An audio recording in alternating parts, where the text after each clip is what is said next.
Көлпаш. Көлпаштың көңілсіздікке түсіп жүрген күйлерінің бірі еді.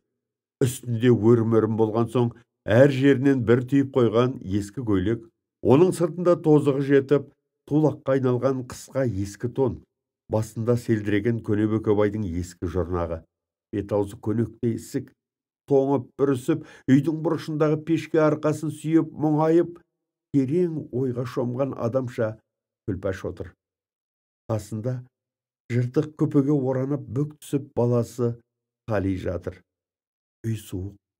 Жамаулы терезенің жыртығынан кірген ызғырық шекеден шыққандай. Үйдің ішін жылытуға пешке жағатын отын жоқ. Отын табылар жерде жоқ. Қара судан басқа нәр татпағанына бүгін 3-ші күн. 6 айға қыс тартқаны аштықтың зардабы. Бар сенетіні байы мақтым ел қыдырып, тілек тілеп, ерте кетіп кеш келеді. Бірақ оның да табары жоқ. Әйтсе де өзін-өзі алдастырумен ұзақ күнді кеш қылады. Бұл Күлпаштың бүгінгі әдет емес, көптен бергі әдеті. Жағын суалдырып, жүзін сарғайтып, адам қарағысыз қылып барып, ақырында ісікке айналдырған осы әдет, осы шыдамдылық. Күлпаш осы кезге шейін өзінен бетер баласын аяумен келді. Ауыл аймақ, көрші қолаңдарынан сұрастырып алған сорпа суын баласына беретін болды. Соңғы кезде оның өзі де болмай кетті. Бұл ауылда отырғандардың бір сыпырасақ өлмелі кедей. Бәрі де шықпа жаным шықпа деп отырған секілді. Бұрынғыдай ауысып тамақ беру, абысын ажын арасынан кеміп кетті. Шағын тамақтың үстіне біреу келсе, кірпік шешендей жиырылатынды шығарды. Мұны әсіресе Күлпаш сезеді. Бұрынды соң аш болсын, тоқ болсын, тамақ үшін біреуге телміруді ар көретін Күлпашқа бұл оңай болсын ба? Көрші үйлерге қатынауды сиретіп еді. Міне бүгін ақты қазық таба алмағандарына 3-ші күн. Іші қабысып, жүрегі қарайып, көзі бұлдырап өлім сағатын күткендей апаны кетіп отыр. Әлі есі дерті баласында. Ойлап отырып, қабағын шылып, кейістік тартқан кісі тәрізді баласына қарап. Құдай-ай, не қылмысымыздан бұл күйікке түстік екен деді. Жылап жіберді. Бүртік ыстық жас үстіндегі жарғақ тонның омырауынан сырғанай бастады. Аштықтан басқа Күлпаштың мазасын алатын тағы бір ой бар еді. Ол ойдың Күлпашты қинағанына бүгін 2-ші күн. Қыстың бас жағында жұртпен қатар соятын малы болмай, жалғыз атты ұры алып, мақтым жаяу тілек тілеуге айналған соң, Күлпаштың бірге туған сіңілісі Раушан келіп, Күлпашты азғырған. Осы жаманмен біраз күн өмір өткіздің ғой. Ендігі қалған өміріңді қорлыққа салма. Жыл болса ауыр, осы бастан азбас, тозбас қамыңды ойла деген. Күлпаштың көңілін аудару үшін Раушанның ұсынатын адамы Жұмағазы. 40-50 қарасы бар, бір ауылдың байы. Бұрынғы қатынынан бала қалған жоқ. Жасы биыл тап 40-та. Оған тисең өзің бе өзің хан боласың дейді Раушан. Қыстың бас кезінде ептеп күнделік тамақ тауып ашыға қоймағандықтан байыңды тастап байға ти дегенде Күлпаштың жүрегі тас төбесіне шығып еді. Қарағым Раушан жанау, аузың барып неғып айтып отырсың деп еді. Арадан 2-3 ай өткен соң аштық шеңгелін қаттырақ салды. Тұрмыс түрі қиындыққа айналған соң, әсіресе баласының тамақ сұрап жылағанына жаны төзбеген соң, кейбір кейістік тартқан уақыттарда Күлпаштың ойына Раушанның сөзі түсетін болды. Бірақ бұл сөздің өзіне пайдалы я зиянды екенін бұл уақытқа шейін айырып білген емес. Әйткенмен соны ойлайды. Неге ойлайтынын өзі де білмейді. Әрі-сәрі болып жүргенде сіңлісі Раушан тағы келді. Күлпашты көріп аяды, жылады. Енді өлесің ғой жазған, мен биыл не айтып едім деді. Күлпаш үндемей ойға шомды. Жүрегінде таласып тұрған 2 ой бар. Жұмағазыға тисем тамағым тоқ, көйлегім көк болар еді. Қалижанды да ашықтырмауға болар еді деп ойлады. Жастан қосылған қосағым еді. Оны жылатып тастағанда не оңам деп те ойлады. Екі ойдың бірі жеңіп шыға алмай өзі қатып отырған Күлпаштың басын одан жаман қатырады. Күлпаштың қажығанын, нақ бұрынғыдай қарысып кетпейтіндігін сезіп, Раушан сөзді кесіп айта бастады. Мына күйіңмен ұзаққа бармай өлесің. Сені өлімнен құтқаратын бізде де әл жоқ. Өзіміз де сол Жұмағазыдан күн көріп отырмыз. Енді сөзді қойып, соған ти деді. Күлпаш күрсінді. Қалижанды қайтем деді. Ойбай, ана баланың басы құрысын, әуел өз қамыңды же, артынан алдыра жатарсың деді. Байын ауызға алмай, баласын ғана атағаны Күлпаштың әбден әлсіреп, ескі қайрат шыдамдылықтан айырылғандығын білдірді. Жұмағазының нұсқауымен келген Раушан апасының жайын сезген соң істі бір жолы бітірудің қамына кірісті.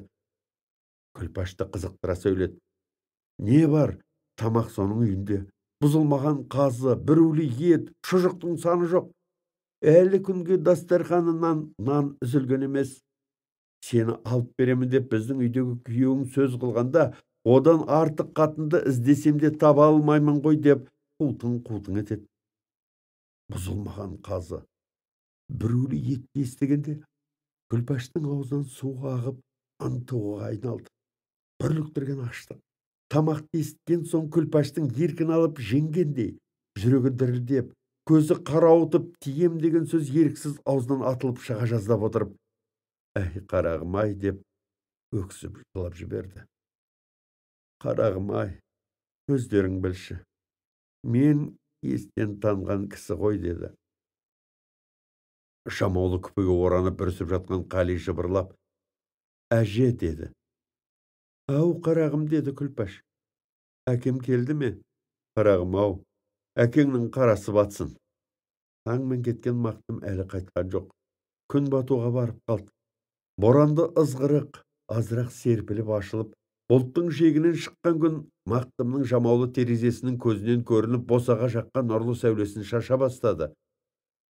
Күлпаш пештің қасында. Жанында бүрісіп Қали жатыр. Ойға шомып біраз отырып, деп ауыр күрсін. Бұл күрсіну күн батардың алдында қатындардың от жағып, тамақ асатынын еске түсіргендіктен шығып отырған емес. Бұл жүректі қаптап, топтанып, іші буырын елжіретіп, тұла бойын удай жайлаған қалың қасіреттің, ауыр дерттің ұшқыны еді. Бұл дертті Күлпаштың кірсіз таза жүрегіне салып отырған сіңлісі Раушан. Раушанға қосымша болған ызғарын төгіп бүрліктірген аштық. Өткен өмірінде ойына келмеген істі Күлпаш істегелі отыр. Байынан айырылып екінші адамға, өткен өміріңе ойына кірмеген адамға тиюге уәде берді. Ертең мәңгі кетпек. Бірақ қалай кетпек? Қалай айырылмақ? Оны Күлпаштың өзі де білмейді. Раушан кеткелі ойлағаны жалғыз Мақтым. Мақтымның өзінің айттырып күйеу болған шағы көзіне елестейді. Жазық кез. Мақтым ұрын келген. Түксиген қабақ, қушық мұрын, еңкек денелі қарасұр жігіт. Жұртқа қалай көрінетінін өзі білсін. Әйтеуір Күлпашқа ұнауы анық. Күлпаш бір көргеннен-ақ тәуір көріп кеткен. Содан бері екеуінің арасы әлі тәуір. Біріне бірі наз қылып сөйлескенде, екеумізді қара жер айырар деп серттесетін. Мақтым үйде азғана жоқ болса, қайда кетті деп келгенше ынтық болатын Күлпаш осы. Сөйткен Мақтымын бүгін тастамақ. Әй, рақымсыз аштық-ай! Кімдерді жылатпады, кімдер жыламады. Күлпаш өксіп жылап жіберді. Бүрісіп жатқан Қали қозғалып, әже деді. Немене қарағым, әкем келді ме? Далада тықыр білініп, сықырлап есік ашылды.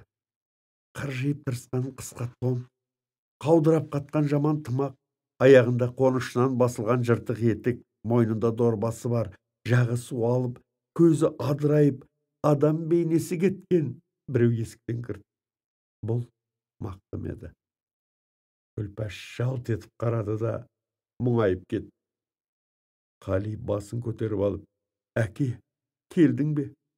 Келдім қарағым деп, кемсеңдеп, қалтылдап, жыртық етігін сықырлатып үйдің ортасындағы бағанның түбіне келіп мақтым салбырап отыра кетті. Қали сүйретіліп тұрып, екі көзі мақтымның мойнындағы дорбада ептеп басып жақындады. Мақтым жылап қоя берді. Қалқам-ау, дымда жоқ. Күлпаш та жылады. Қали ауыр күрсініп, тәлтіректеп басып барып көпісіне оранып, Күлпаштың қолтығына басын тыға бүрісіп жата кетті. Көп уақыт өтті. Қас қарайып, үйдің ішін қою қараңғылық қаптады. Мақтым бағанға сүйеніп әлі отыр. Оқтасанда үхілейді. Күлпаш ойға шомған адам тәрізденіп біраз отырып, бір кезде шошынған адамдай кенет басын көтерді. Әй, деді. Даусы бір түрлі қалтырап, үйдің ішін жаңғырықтырды. Әй, ояу мұсың? Жай ма? Күлпаштың үні бітті. Не айтарын білмеді. Көзінен мөлдіреп жас төгіле бастады. Қатын, бірдеме айтайын дедің бе? Әшейін, бүгін Раушан келіп еді. Жай келіп бе? Күлпаш тағы сөйлей алмай, көз жасына булықты. Әлдене уақытта тағы да, әй, деді. Немене жазған, айтсайшы. Біз осы қайтеміз. Қайдан білейін? Біз өлмейміз бе? Өлетін шығармыз. Біз деп тағы тоқталды. Біз айырылсақ қайтеді. Мақтым әлденеге қозғалғандай болды. Үй іші тым-тырыс. Жаңа туған айдың сәулесі үйге түсе бастады. Қатын, сен не деп отырсың? Айырылыссақ. Раушан айтты ма? Иә. Қалиды қайтесің деп, Мақтым кемсеңдеп, өксіп жылап жіберді. Әттең кедейлік, әттең аштық қылдың-ау. Пеш пен Күлпаштың арасындағы қуыс қатты қылып, бүрсеңдеп жатқан Қали тағы қозғалды. Әже, деді. Қалқам-ау, не қыл дейсің? Тоңдым. Марттың іші. Жетіге созылған боран бүгін ғана ашылып, жылы шуақ күннің көзі ықтасындағы қардың бетін жылтыратып, ерлетіп жатыр. Жерде де бұрынғыдай ызғар жоқ. Арық малдар тысқа шығып, күн шуақтағы боқтықты шөпті тіміскіп жүр. Ұзынан созылған ауылдан оқшау, жеке маңайында бұдыр жоқ, қалың күртіктен моржасы зорға көрініп тұрған шеткергі үйге ауыл сыртындағы жіңішке жолмен бір жастау әйел аяңдай басып келе жатыр. Бұл Күлпаш еді. Жұмағазыға тигеніне 20 күндей болған. Аштықтың қанды тырнағы Күлпашты бұған да көндірген. Бірақ аштықтан құтылған екем деп қабақ ашылған Күлпаш жоқ. Жұмағазының үйіндегі 20 күн 20 жылдан ауыр болды. Әсіресе Қалиды сағынады. Жұмағазының үйіне барған күннің ертеңіне түнде Қали түсіне кірді. Күлпаш үйден шығарда қалқам деп барып, Қалидың бетінен сүйгенде өкпелеген адамдай аузын бұртитып тұрған орнында қалшиып қалып еді. Түсінде де сол күйін көрді. Аузы бұртиып, көзі әлде қайда бірдемеге тіреліп қатып қалған. Күлпаш қалқам деп бауырына тартса да тас секілденіп орнынан қозғалмайды. Бір күні түсінде Мақтымды көреді. О да ренжулі, о да ашулы. Әй деп Күлпаш бір-екі рет сөйлесе де, Мақтым жауап бермейді. Дүниедегі ең жақсы көретіні байы мен баласын ренжітіп, өзінің бас сауға қылып кеткенін Күлпаш енді ар көре бастады. Өлсем солармен бірге өлсем болмайтын беді деген ой кірді. Бір жағынан Мақтымның жайын ойлайды. Ала дорбаны мойнына іліп алып, таңмен тамақ іздеп кетсе, тапсын таппасын кешке бір оралып соқпай қоймайды. Сондағы азаптанып жүргені қатын баланың қамы. Соларды аштан өлтірмеудің жабдығы. Сөйтіп жүрген адамның қадірін білмей тастап кететін не жөні бар еді. Күлпаш барғалы қайғы үстіне қайғы жамап, Ақырында бүгін Жұмағазының үйде жоғын пайдаланып келе жатқан еді. Күлпаш бұл жолы түрлі ойға мініп келеді. Мақтым ренжімесе, басқа байға тидің деп ашуланбаса, ескі тұрмысқа қайта қайту да ойында жоқ емес. Аяғын екі-үш басып қайта-қайта сол жақ қойнын сипап қарайды. Қойнында екі кесек ет бар. Біреуін Қалиға, біреуін Мақтымға деп жасырып пісіріп алған. Қарағым-ай, етті көргенде не дер екен дейді оқтасанда. Ауылға төніп келгенде екі-үш ит үріп алдынан шықты. Күлпаш елеген жоқ. Кіре бер шеттегі ыбыраңды кеді. Биік қылып соғылған ақ қаланың басында Ыбырай тұр екен. Күлпаш оны да абайлаған жоқ.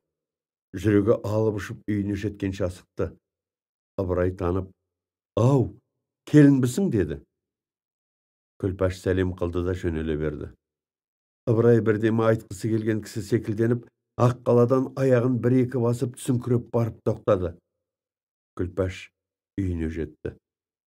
Лапастың есігіне көзі түсіп, жүрегі қалтырап, тіксініңкіреді.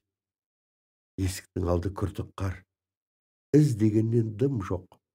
Малтығып басып барып, үйдің есігіндегі қарды аяғымен ысырып есікті ашуға айналды.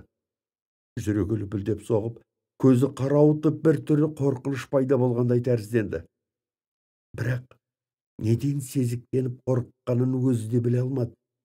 Білетін жайы да жоқ еді. Жан дәрмен қайраттанып, зорға дегенде салдама есікті қозғап сықырлатып ашты. Суық леп бетке соқты. Терезеде жарық жоқ. Үй тастай қараңғы. Күлпаш қалтыранып кетті. Үйге кірерін де, кірмесін де білмеді. Бір аяғын табалдырықтан ішке салып, есіктен қолмен ұстап қалтырап, «Қарағым» деді. Үн жоқ. «Қарағым, қайдасың? Әй, бармысың?» Жауап жоқ. Күлпаш не қыларын білмеді. Жалтаңдап артына қарады. Жүгіріп терезеге барып күртік қарды қолмен қопарып ашты. Нұрлы күннің сәулесі жамаулы терезе арқылы үйге түсіп жарық қылды. Түс кез екен. Күн тұп-тура пешке түскен. Қарды тастай беріп, Күлпаш жалма-жан сығалап еді, пештің жанында ұйлығып бүк түсіп құшақтасып жатқан әкелі балалы екеуіне көзі түсті. Іші елжіреп, көзіне жас келді.